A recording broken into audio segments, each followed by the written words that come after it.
Maayong gabi sa tanan naton nga mga bombero sa bilog nga Pilipinas kag sa Region 6 kag diri sa probinsya sang Capiz. Ini ang inyo alagad. Subong aton nga topiko amo ang pump discharge pressure. Kung paano naton maka-flow no sang tama sa aton nga nozzle ang aton nga mga fire truck. So paagi sa aton nga tama nga pump discharge pressure kag sa pag-compensate naton sa mga friction loss aton nga ma-insakto ang flow sa aton mga nozzle. So ang pump discharge pressure or ang PDP, ang iyang formula is PDP equals FL plus D plus NP plus or minus EP. So ano ining mga FL, D, NP plus or minus EP? Muna sila ang PDP or ang pump discharge pressure, ang ginambal ko gina. And then ang FL, amo ang friction loss. Ang D, amo ang device or ang mga aparatus. Ang NP, ang nozzle pressure natin, ang standard nozzle pressure. And then ang last, ang EP, ang elevation pressure. So isa-isaw natin kung di na sila halin or di na sila makita. Ang pump discharge pressure makita natin sa fire truck, no, sa aton mga gauge no sa panel. And then ang PDP equals FL, makita natin sa fire hose no, ang yellow natin nga fire hose, plus ang D, okay, ang device kung may mga Y kita dira or kung ano daw mga aparatos natin nga gamit. And then ang NP, ang makita natin sa nozzle, and then ang elevation. It's either nga ara ka sa first floor, second floor, third floor. So, depende. Or ara ka sa basement. So, una, ang pump discharge pressure. Ang diri sa amon, no, ang sa Rosenbauer fire truck, ang amon nga pump discharge pressure makita sa likod. Kay ato dito amon nga pump. So, ara dira. So, may gauge man sila nga ang duha ka gauge nga extra. Ang isa dira ang compound gauge. Ang sa mga may positive pressure kag negative pressure no sa vacuum. Okay, kung magsuyop bala. Okay. Next, ang sa Hino fire truck naman, may ara kita nga pressure gauge and then compound gauge. Okay. Bali ang sa fire truck number 7 nato ang sa Morita, amo man may pressure gauge and then may compound gauge man. So kung makita nyo yung compound gauge, doon may konsya, no, may pula padalom para na sa iya nga sa higop. Okay. Okay, so ara na no. Makita natin ang friction loss, ang pump discharge pressure sa aton nga pump gauge, no, sa pressure gauge naton. Kung sa diin man sa kilid or sa likod, no. In case ang Rosenbauer sa likod, ang sa Hino sa kilid, ang sa Morita sa kilid man. And then makato kita sa friction loss, ang FL. So again, PDP equals FL plus D plus NP plus or minus EP. So ang aton nga friction loss sa aton mga hose, kay usually ang beauty fire protection may ara kita nga issue nga 1.5 kag 2.5, no. So kag usually man 50 feet ang issue sa aton. So sa aton nga 1.5 nga 50 feet nga hose, may ara kita nga friction loss nga 20 psi. Kag sa aton nga 50 feet nga 2.5 or ang 2.5 nga hose, may ara kita nga friction loss nga 8 psi. Sa din ko ningin kuha ang 20 psi sa 1.5 kag 8 psi sa 2.5. Sa aton nga mga kapdanan no nga sa mga testing laboratories, for example ang FM Global kag Anti-Reuters Laboratory, sa FM Global sa ilang 1.5 psi at 100 gallons per minute ang iyang friction loss is 18. And then sa 2.5 hose, ang flow rate at 250 gallons per minute ang iyang friction loss is 8. And then kung sa diri naman sa dalam no ang Directors Laboratory, kung ang 1.5 sa 120 gallons per minute ang iyang maximum allowable friction loss is 45. Sa 2.5 naman, sa flow rate nga 220 gallons per minute, ang iyang friction loss is 12. Ang ila lang kaibahan nga duha is ang diri sa babaw, ang sa FM Global is 50 feet of hose, ang diri naman sa dalam 100 feet sang hose. Ibig sabihin, times 2 niya ang sa Underwriters Laboratory, ang sa UL. Kag kung basihan naman nato sa iba, no? For example, ining Elkhart Brass Manufacturing Company Incorporated, no? Kay ni sila manufacture sa mga hose and then mga nozzle. For example, pressure loss in PSI per 100 feet of hose. So 100 feet man sila. Ibig sabihin aton nga hose 50 feet, ibig sabihin i-divide lang naton sa by 2. So for example, ang sa 1.5, ang iyang sa 125 gallons per minute, ang iyang friction loss is 37 PSI. And then or kung i-divide na mga 18.5, di ba? So kung i-convert I would like convert ko na lang mga 20 PSI. And then ang 2.5 is 250 gallons per minute, 15, no? 15 PSI divided by 2, bali 7.5. So convert 8. So 8 PSI. Kag ang sa aton ang sa isa naman, no, ang sa National Fire Equipment, ang pag-test pressure nila sa January 2003, ang ilang 1.5 sa 125 gallons per minute, 38, no, sa 100 feet sang hose. Ibig sabihin divided by 2, 38 divided by 2 equals 19. So i-convert ko na lang 20. And then ang sa 2.5 nila, sa 250 gallons per minute nga flow, ang ilang friction loss is 13 divided by 2 equals 6.5. So, i-convert ko na 8. Okay? Para mas mapos solve. Para may ara kita nga average, no, sa tanang nga mga testing. Okay? Balik kita sa aton nga formula. PDP equals FL plus D plus NP plus or minus EP. So, nakita na natin, ang first nga hose is 2.5. So, ara 8. And then, ang ikaduha nga hose, ang sugpon sa device is 1.5. Bali may 20. Okay? So, may ara na kita sa first kag second nga hose, 8 kag 20 PSI nga friction loss. And then, next sa aton nga formula is ang device or ang letter D. So, ang device, no, usually kada device, ang tudlo, no, sa mga testing is automatic, no, basta may device sa tunga sa aton hose, automatic 10 PSI na iya nga loss, no, sa aton nga flow. So ibig sabihin kung nagagamit kita sa mga Siamese or Y, ibig sabihin automatic na kung ari na sa aton nga linya 10 PSI. Kung wala man, so ang aton nga D 0 lang. Okay? So balik kita sa atong formula. PDP equals FL plus D plus NP equal plus or minus EP.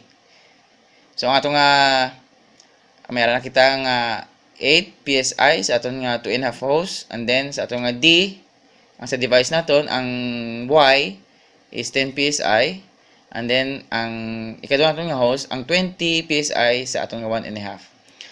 Ang aton lang pangitawon is ang aton nga nozzle pressure kag atong elevation pressure. Okay? Ang aton nga nozzle pressure or ang NP, actually standard man sila, no, depende sa nozzle nato nga gamit. Kag makita na naton sa ilang sa may liog sang aton nga nozzle. For example, diri sa Roa City, ang mga gamit nga for example ang Acron Turbojet nga 2.5, no, iya sining nozzle pressure makita naton sa skilled is 100 PSI, no, ada GPM at 100 PSI. Ibig sabihin, kung 100 PSI imo ginhaboy, no, ang imo nga maximum gallons per minute is 250, ang imo minimum gallons per minute is 125. Okay? So, muna siya. Ang aton nga Acron Turbojet, ang 2.5 nozzle. Ang 1.5 naman nga Acron Turbojet, ang maximum flow niya at 100 PSI is 125. Ang iya minimum gallons per minute is 30 PSI. Okay. medyo erase na gani ang mga fan kay medyo gamit na siya, no? Pero serviceable pa man. Ara, ang iyang maximum GPM, ang 125, ang 1 erase na, no? So muna iyang maximum flow. Ang iyang minimum flow kag nakita nyo, ang iyang GPM 30 at 100 PSI man Japon. Ang isa naman namong kanusol nga issue, ang Protec 1.5. Ang iyang kung makita ninyo dala, ang iyang standard nozzle pressure is 100 PSI man. Ibig sabihin, iliwaton ko, ang iyang maximum GPM equals 125 kung 100 PSI ang iyang nabaton nga pressure. And then, ang iyang minimum is 30 gallons per minute at 100 PSI man Japon. Okay? So, muna ang Protec nga 1.5 hose. Nozzle. So, ari na, no? Ibig sabihin, ang aton nga nozzle pressure equals 100 PSI. Kaya ang aton tanan nga nozzle, ang ilang tanan nga standard nozzle pressure is 100 PSI. So, ibig sabihin, bila kita sa aton nga formula, PDP equals FL plus D plus NP plus or minus elevation pressure EP. So, ara na 8, tapos may 10 sa atong nga device, and then sa 20 ang friction loss naton sa 1.5, and then may 100 PSI kita sa atong nga nozzle pressure. Ano na lang kulang? Ang EP na lang. So, ang elevation pressure naton, ang EP, basic, no? We lose pressure when moving up. For example, 100 PSI, sa elevation nga 30 feet, may minus ikaw nga 87 or 13 PSI imo nga minus because that's ang elevation pressure, no, ang 13 PSI. Ang ikadua, we gain pressure when moving down. So bisan hindi mo pagbutangan pressure kung ang tubig or ang head pressure mataas sa pakato sa dalom, may pressure gain. Now, for example, nagkaboy ka 100 PSI, 30 feet padalom. So, ang isnaiya sina nga output is 113 PSI. Bangod may pressure gain ikaw nga 13 PSI. So, paano na-achieve, no? So, ang 1 foot head of water equals to 0.4335 pounds per square inch pressure. So, ibig sabihin, din inagalin, no, ang 0.433 nga number. So, that is how much pressure is created per foot of elevation. Basically, the weight of water in itself. So, kung i-convert natin ng 0.433, ibutan na lang 0.5. Ibig sabihin, sa 1 foot, mayroon kita nga 0.5 PSI. Para mapadala siya sa pasaka natin sa 1 foot, no?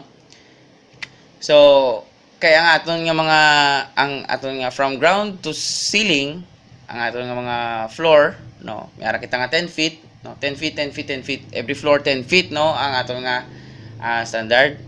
So, ibig sabihin, kung per foot is 0.5, so 0.5 times 10 equals 4.33 or 5 PSI. Okay? So, ibig sabihin, kada floor, mayara kita nga kung pasaka, mayara kita nga loss nga 5 PSI. Or kung to be exact, 4.33. Ay, i-convert na lang, i-convert, no? Para maging buo siya, 5 PSI. So, muna. So, kada sa first floor, second floor, mayara kita nga 5 PSI. So, 5 PSI. So, nga man diri sa dalom, wala kita sa number, no? Kay ang ground floor kang atong fire truck level lang, ibig sabihin wala ka sang pressure gain, wala ka man sang pressure loss. So kung dira ka lang niya sa ground floor man lang nag-aaway, ay hindi mo makinahanglan sang 5 PSI nga dugang or 5 PSI nga minus. Okay? So muna siya. So nakuha na naton tanan. So, balik kita sa aton nga formula. PDP equals FL, friction loss, plus device, plus NP, nozzle pressure, plus or minus elevation pressure. So in this case, ang elevation pressure naton because ara kita sa first floor is 5, no? So 8 plus 10 plus 20 plus 100 plus 5 equals 143 PSI. Ibig sabihin, kung ikaw ang fire truck driver operator, 143 PSI imo nga ihaboy kung muni imo nga setup. Para ang haboy isang imo nga pressure sa imong nozzle, constant japon nga 100. Kaya kung hindi na 100, ay ang imo nga numero sa imo gallonage per minute, ay hindi na tama, no? Kaya kung pasobrahan mo naman, boy, habuyan mo abi mga 170, hay although damo imo flow pero ang imo naman nga nozzle reaction, no? Sobra-sobra naman basi kag iyawan naman pugong ang imo nga nozzle man. Okay? So shout out lang sa mga aton mga fire truck driver operator, no? So hapos mo lang ni, no? Ang friction loss basta gani 1.5 20. Kung 12.5 8. Kung may device automatic GIS 10 PSI, kung wala 0. Kung aton nga nozzle pressure ang NP automatic man na 10, no? Kung aton nga ginagamit ang fog nozzle. Kung mga smooth bore atong gamit, hay mga 50 to or 75 PSI lang na sila, no? Pero basta usually, no, ang aton nga fog nozzle kung gamit 100 PSI gina sila ang ilang standard nozzle pressure. And then ang elevation per floor above sa ground floor is 5 PSI kada floor. So i-add natin ina mo naton dapat dason nga iaboy sa aton nga pump discharge pressure. Okay? Next, examples, no? Paano? So, for example, duha ka 2.5 nga hose atong gibutong. Okay? So, nakita naman tigina ang aton nga friction loss sa 2.5 is 8. So, ibig sabihin, duha ka 8. So, 16 plus 100. So, wala kita sang elevation pressure. Ibig sabihin, 0. Wala man kita sang device. 0 man. So, ang aton nga friction loss lang is 16. Plus ang aton nga 100 nga nozzle pressure equals 116 PSI. Kung 1.5 naman, for example, 1.5, duha ka 1.5, no? So, nakita tagina ang 1.5, 20. Ang ikaduha, 20 man. 20 PSI, 20 PSI. So, that's 40. Plus 100, ang nozzle pressure naton, that's 100, already 140. But in this case, ang aton nga target, no, ang fire room is ara sa basement, ibig sabihin na naog kita. So, or may elevation o may hili. Ibig sabihin padulos-os, no, mga 10 feet padalong. Ibig sabihin, hindi kita magdugang 5 PSI kundi ma-minus kita 5 PSI kay may pressure gain kita.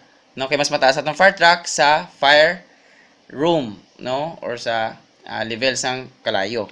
So ang aton nga pump discharge pressure nga iyaboy halin sa aton fire truck para ma-compensate ang friction loss nga 40 pero may gain kita nga 5 PSI.